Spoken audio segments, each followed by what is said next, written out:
Bien-aimés, shalom, je vous remercie tous et chers internautes, vous qui me suivez partout dans le monde.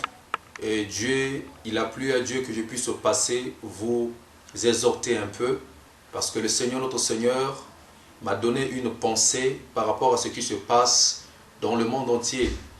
Alors, Dieu m'a inspiré sur une petite exhortation concernant la peur.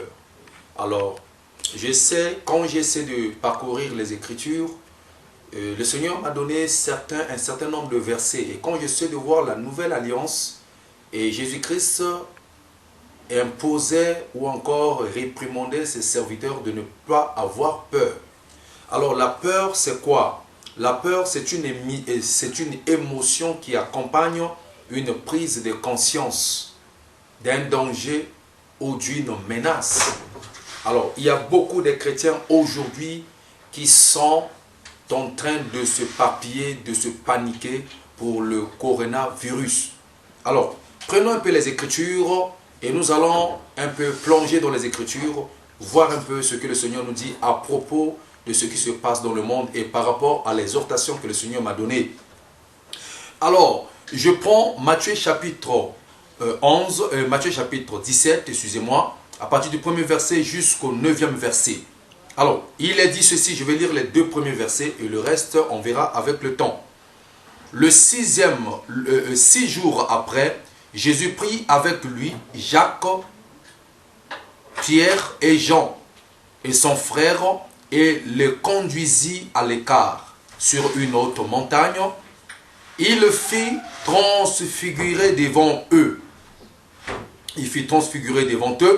Et son visage resplendit et comme le soleil. Et ses vêtements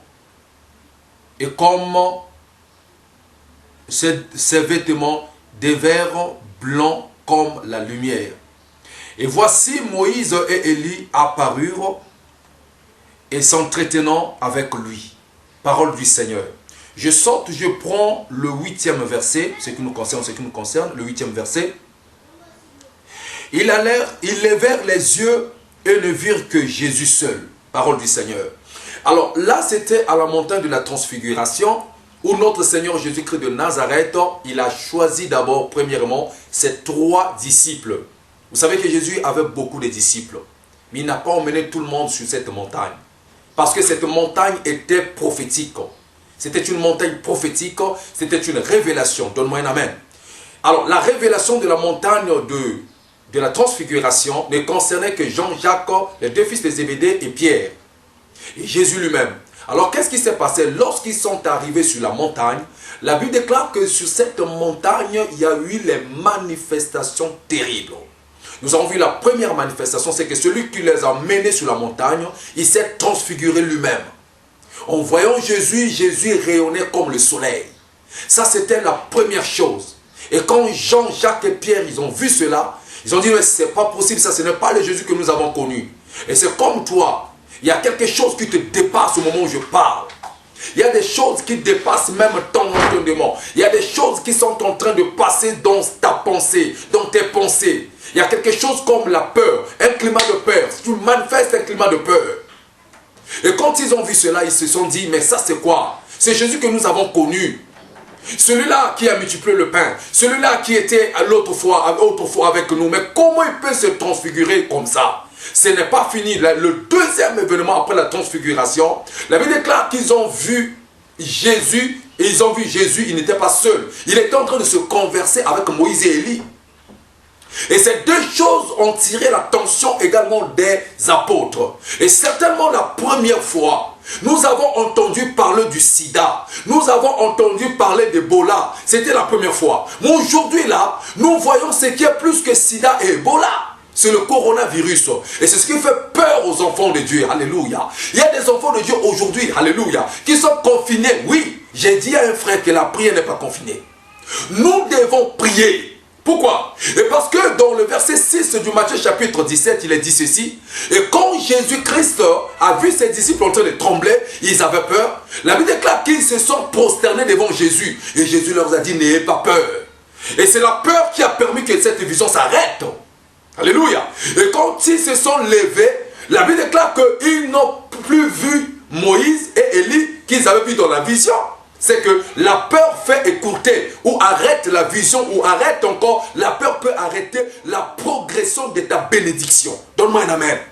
Et toi qui as peur ce soir, ce matin, au moment où je parle, tu as peur, tu as quelque chose en toi qui ne va pas. Tu as quelque chose qui te fait tellement mal. Tu vois ce qui se passe partout dans le monde. Oui, Matthieu 24 nous l'avait prévu. Qu'il y aura des moments où les épidémies, les fléaux vont envahir le monde.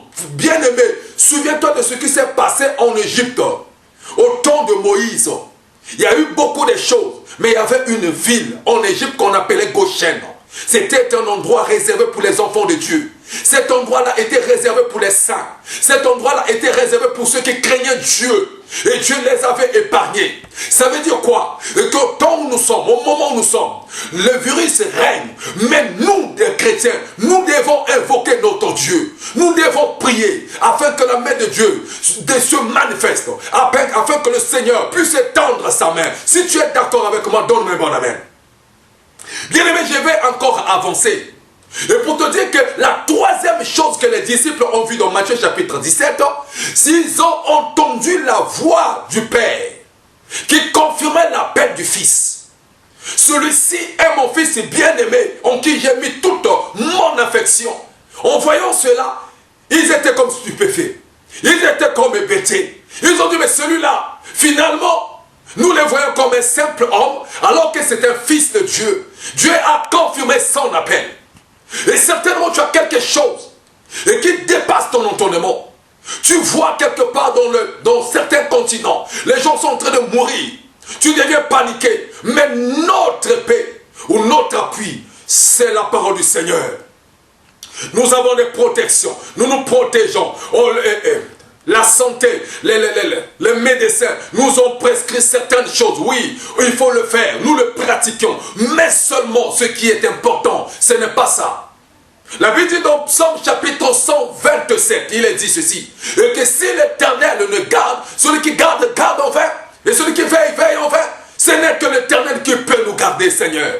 C'est lui le seul vrai Dieu qui peut nous garder. Voilà pourquoi je suis venu sur cette chaîne de YouTube pour te dire, d'Internet, pour te dire ceci. Que toi qui avais déjà peur, tu cherchais là où aller.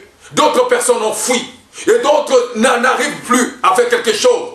Mais ce n'est pas ça la raison. Nous avons des médicaments. Nous avons des casques. On a beaucoup de choses. Il faut se laver les mains. Oui, mais souvenez-vous de la parole du Seigneur. Et si nous allons un peu loin dans Psaume 91, la Bible dit et qu'il y aura des fléaux qui vont s'abattre en plein midi. Mais nous serons plus que vainqueurs. Il y a de ces choses qui arrivent. Nous devons prier pour nos frères qui sont touchés. Nous devons prier pour ceux-là qui sont en train de subir les étapes les plus difficiles de leur vie. Ce sont des humains comme nous. Mais ce qui est important, nous devons regarder au Seigneur. Regarde au Seigneur, toi qui m'écoutes. Regarde au Seigneur. Donne ta vie au Seigneur. C'est le moment de donner sa vie au Seigneur. C'est le moment de donner sa vie à Jésus. Ce n'est plus le temps de jouer. Ce n'est plus le temps d'aller dans les bars. Ce n'est plus le temps de pleurer, d'être quelque part dans sa chambre en train de pleurer. Non.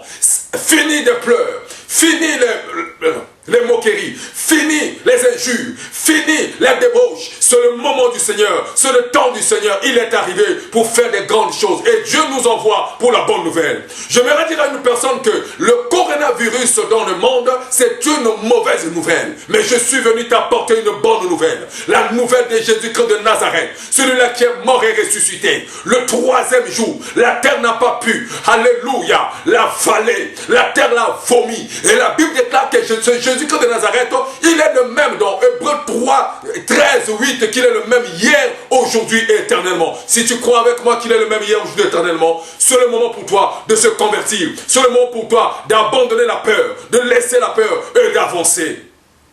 Bien-aimé, je te donne un verset biblique et que tu connais très bien, plus que moi. Dans 1 Samuel chapitre 17. Là, nous voyons les enfants d'Isaïe et leur dernier qu'on appelle David. Il y avait une guerre des Philistins, les Philistins et les Israélites. Ils avaient la guerre. Mais pendant qu'il y avait guerre, qu'est-ce qui s'est passé? Il y avait un homme. et qui était au front. Isaïe a envoyé tous ses enfants au front.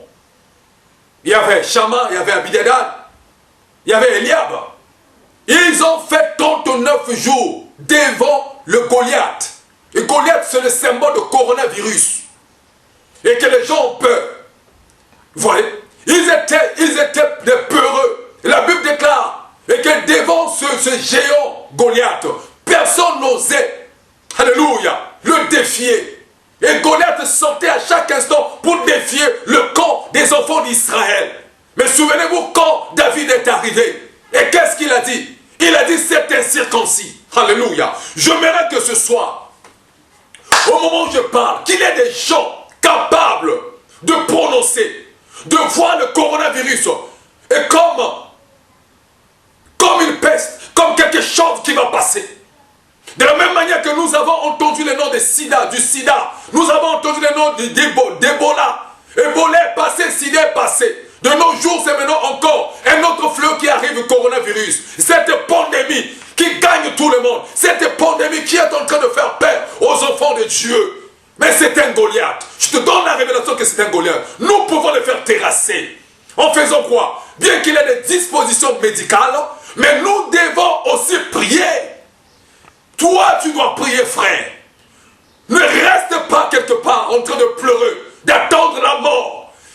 Alléluia, il faut prier comme un combattant. Et quand David est arrivé, vous connaissez la suite bien, vous-même bien-aimés. Et ce qui s'est passé, c'était quoi? Et quand il est arrivé, il a dit c'est un incirconcis qui est en train d'insulter l'armée d'Israël. Oh, je vais dire à une personne, par la foi du Saint-Esprit, la joie qui est en toi maintenant là, si tu peux te lever, voir le coronavirus comme un incirconcis, voir le coronavirus comme une attaque diabolique, nous allons le vaincre. Au nom puissant de Jésus-Christ de Nazareth, nous allons le faire. Dans ma Bible, il y a des versets protecteurs. Des versets qui peuvent nous protéger des fléaux. Oui, c'est possible. Nous voyons le psaume 91. Alléluia. La Bible déclare que nous serons protégés par ces fléaux. C'est parce que les chrétiens ne veulent pas prier. Nous devons nous réunir et nous devons prier afin que Dieu se manifeste pour nos frères et sœurs qui sont atteints déjà de ces fléaux, touchés, attaqués partout dans le monde. Je donne un verset dans le psaume chapitre 103 au verset 3. Il est dit ceci, que c'est lui qui guérit toutes sortes de maladies et qui pardonne toutes nos iniquités. Qui est Jésus de Nazareth? Il guérit. Notre Dieu guérit. Voilà pourquoi, bien-aimé, toi qui seras en face de moi, maintenant je voudrais prier pour toi. Je vais te faire une prière. Je veux que tu te lèves avec moi. Au moment où tu es là, le Saint-Esprit me dit que tu es un héros. Tu peux te lever. Tu peux faire quelque chose. Au moment où je parle, lève-toi maintenant. Commence à confesser la positivité. Commence à dire que tu es plus que vainqueur. Et que la peur t'abandonne. Je me lève contre ce vent de la peur qui est en train d'envahir les enfants de Dieu. Quelquefois tu vas dire que le papa là, sa manière de prêcher là ne me plaît pas. C'est pas ça qui compte. Ce qui compte, c'est la voix du Seigneur. Ce qui compte, c'est cette révélation que tu reçois maintenant là. Et que la peur te quitte au nom de Jésus-Christ de Nazareth. Je proclame la parole de Dieu sur ta vie. Et que la puissance du Saint-Esprit t'affecte maintenant. Et que tu sois libre. Oh Père, souviens-toi de toutes les villes qui sont touchées. Oh Yahweh, souviens-toi de ceux-là qui sont dans la peur. Oh Dieu Tout-Puissant, tu as la possibilité de les guérir et de les libérer de la peur. Recevez la peur, car la Bible déclare que l'esprit que nous avons reçu, c'est un esprit de force, un esprit de paix. Le Saint-Esprit est un esprit de paix et non un esprit de peur. Sois guéri, sois transformé, sois élevé. Merci, que le Seigneur vous bénisse. Au moment où je parle, tu reçois aussi ta guérison, tu reçois la restauration. Au nom de Yeshua HaMashiach, nous avons ainsi prié, nous en tous. Amen.